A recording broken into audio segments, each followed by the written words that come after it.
so here we go. So, like I said, I'm calling this the evolution of the air raid series.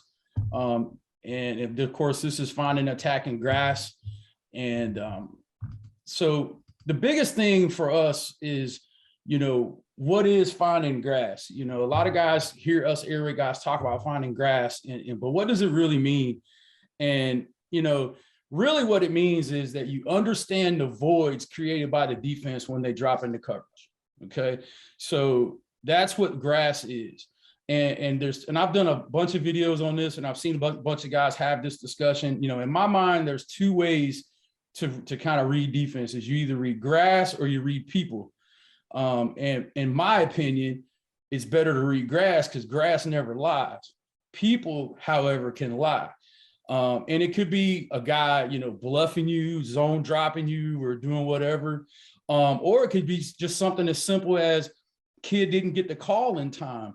And so he's a step late after the snap, and it throws the quarterback's read off because the kid just stands still. Like he doesn't move because he's not ready to play.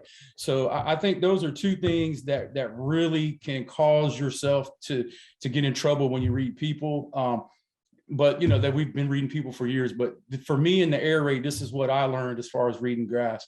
Also, it gives you an opportunity to really focus on open areas rather than defensive players. And like I said, I think that gives you a more consistent read when you're thinking about that, because of the things I just mentioned, whether or not a guy is late to the ball, they're zone dropping, they're rolling coverage, and doing all those things those defensive guys try to do to outsmart us. And they really don't understand the air raid, because the whole thing about the air raid is we're going to teach players to settle into grass.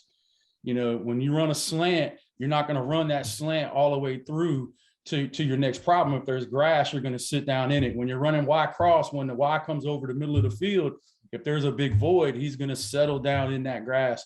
And I think that's how Coach Mumme and Coach Leach have evolutionized the passing game, is because now high school coaches aren't afraid of option routes anymore.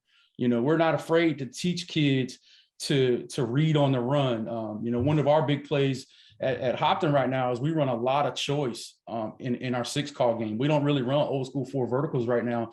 We're doing more choice routes, and basically that guy's making that decision at 10 yards.